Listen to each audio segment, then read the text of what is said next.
ఉద్యమకారుల్ని అనేక రకాలుగా వేధించినటువంటి పరిస్థితి, అనేక రకాలుగా ఇబ్బంది పెట్టినటువంటి, ఎవరి మీద గౌరవం లేదు అధ్యక్ష.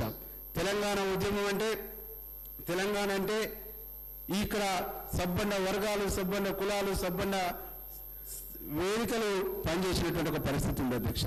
ఆ పరిస్థితుల్లో గద్దర్ లాంటి ఒక గొప్ప వాగ్దేయకారుడు, గద్దర్ లాంటి గొప్ప ఉద్యమకారుడికి ఘోరమైనటువంటి అవమానం జరిగినటువంటి ఒక విషయాన్ని ఈ సందర్భంగా నేను ప్రస్తావిస్తున్నా అధ్యక్ష. అధ్యక్ష, నేను చిన్నప్పుడు నేను చదువుకుంటున్నప్పటి నుంచి చూసిన అధ్యక్ష, గద్దర్ అన్న తెలంగాణ ఐక్యవేదిక, తెలంగాణ జనసభ, తెలంగాణ సంఘర్షణ సమితి అనేక వేదికల ద్వారా తెలంగాణ సమాజాన్ని చైతన్యవంతం చేసినటువంటి వ్యక్తి గద్దర్ గారు. తెలంగాణ సమాజాన్ని చైతన్యపరిచినటువంటి వ్యక్తి గద్దర్ గారు. అట్లాంటి గద్దర్ అన్నను ఘోరంగా అవమానించినటువంటి పరిస్థితి.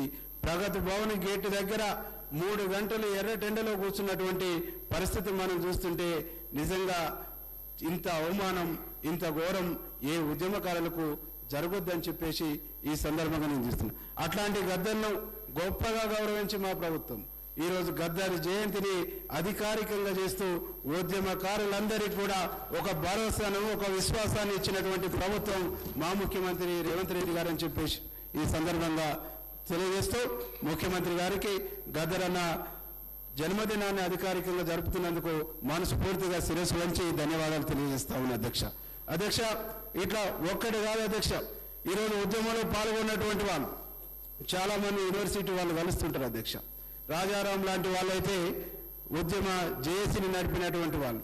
అట్లాంటి వాళ్ళను కూడా వాళ్ళ పక్కన తిరిగినా కానీ ఘోరంగా అవమానించి ఏ పదవికి, ఏ అవకాశానికి నోసుకోకుండా చేసినటువంటి ఒక దుర్మార్గమైనటువంటి పరిస్థితి ఉంది అధ్యక్ష.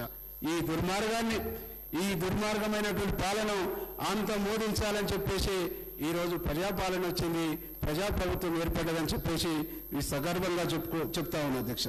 ఇట్లా అనేక రంగాల అధ్యక్ష, ఒక్క రంగం కాదు, ఒక్క అంశం కాదు, గురుకుల పాఠశాలలు పెట్టిన అధ్యక్ష.